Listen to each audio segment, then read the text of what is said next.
السلام عليكم soo dhawaad daawadayaasha sharafta hadii aad kamid tahay dadka xiiseeya sheekooyin kala duwan adduunka daafihiisa ka dhaca channelka ayaa ka heli doontaa si aysan ku dhaafin wax kasta oo cusub subscribe dheh gambalaalka furo like share tan ha ilaawin qisadana maanta wuxuu ku dhacday wiil yiraahdo Badar subaxyada kamid asagoo hurdaayo quuradiisa diriska laga maqla ayaa waxa u soo dhacay telefoon wuxuuna ahaa walaalkiisa Rabiic si dabiici ah oo qabtay ii waran Rabiic seeta laakiin Rabiic oohin iyo baroor iyo adduunyo isku daray wuuna Badar maxaa kugu dhacay yaa dhintay fulaan ma dhintay kii jirna ma dhintay adduunyo war sug waxaas ma jiraan wax ka darnaa jiro wuxuu ku yiri saaka xaaskayga juucay darantay waati xaamilada ahayd waxaan geeyay xaafada hooyadeed laakiin markaan ka soo laabtay ayaan waxaan la kulmay imaamkii masjidka xaafadeena almuhim Rabiic xaaskiisa iyo asaga familigiisa hore ay deesu ahaan jireen markuu wuxuu ku yiri walaalkay Badarow imaamkii aan arkay wuxuu ugu yiri qiso la yaab loo ii sheegay wuxuu yiri ilaahay ka tusay maanta ilaahay xaafada ku keenay waaba ku raadinaya camal hay maxaa jiro wuxuu yiri riya ayaan ku riyooday 3 riyo mid waxay 20 sano ka hor waxaan ku riyooday awowgay oo dhintay samata coorcoorkii ayaan ku riyooday masaajidka ayuu soo galay dad kamid ah jamaacadii masjidka nin kamid ah ayuu wuxuu siiyay kitaab quraan ninkiina wuxuu dhintay hal bari ka bacdi haddana waxaan ku riyooday 10 sano ka hor masaajidka ayaa sidoo kale u soo galay wuxuuna siiyay nin kamid ah jamaacada qarsho biyo ah wuxuuna dhintay 2 bari ka bacdi xalayna waxaan ku riyooday walaalka Rabiic asagoo siiyay lacag awowgay marka walaalka Rabiic qatar ayuu ku sugan yahay ilaaha baa jecel maadaama aan ku riyooday waa inuu cibaadeysto waa inaa warka iga gaarsiisid waa inaa diyaar garoodin yani malag u diyaar garoob almuhim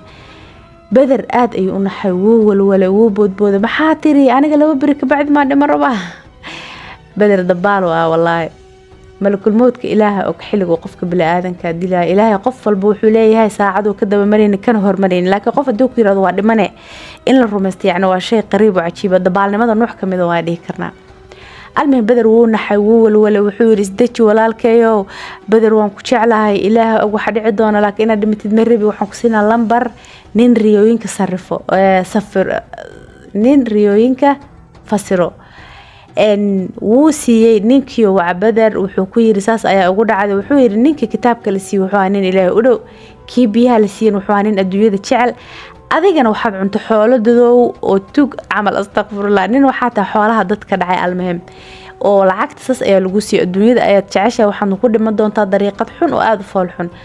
Badar wuu naxay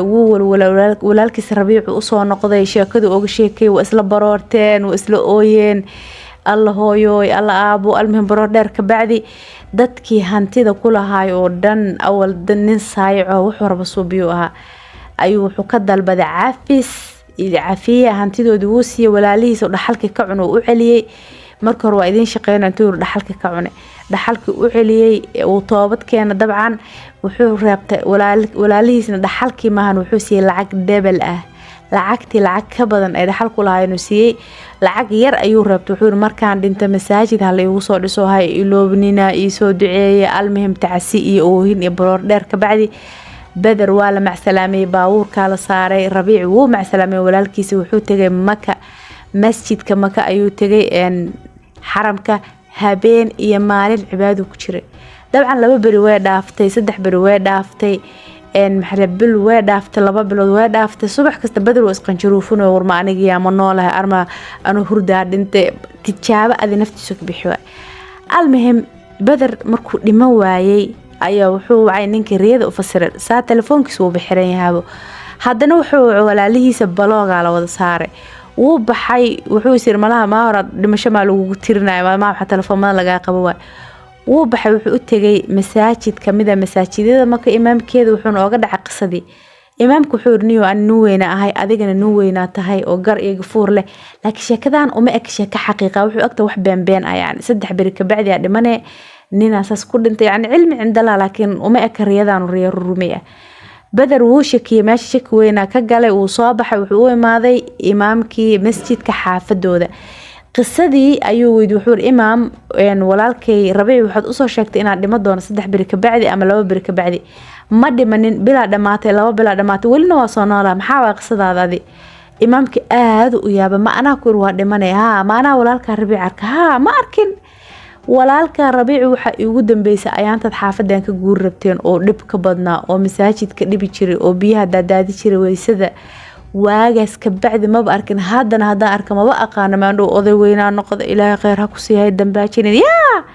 masaasa sheekada orade gurigoodii la bareeg ku gooso hayaha la soo baxo ana been ii sheegaysin ma geeri been iyo dhimasho riya been isku ka duwaysin oo been laxan ii saar heesa laxan la saaraa maqal jira asaga kan been laxan loo saaro toos u qaato wallahi المهم way u sheegeen waxay dhaheen waad ceebeysay ceebti adduunka dadkii baad nagu ceebeysay tuuga noqotay anakan dhacday marka waan ku weyn xal aan ahayn beenta isku sheegno si aad u toobad keentid hantida dadka u celisay hantideena noo celisid horta badar si fiican loo galay intii la rabana waa laga helay ilaahay subxaanahu wa ta'aala ha naga dhigo kuwa aamin ah maxalira sheekadina halkaas ay ku dhamaatay sheekada xigta si ay ku dhaafin subscribe gambalaalka fura like share tan ha ilaawin salaam calaykum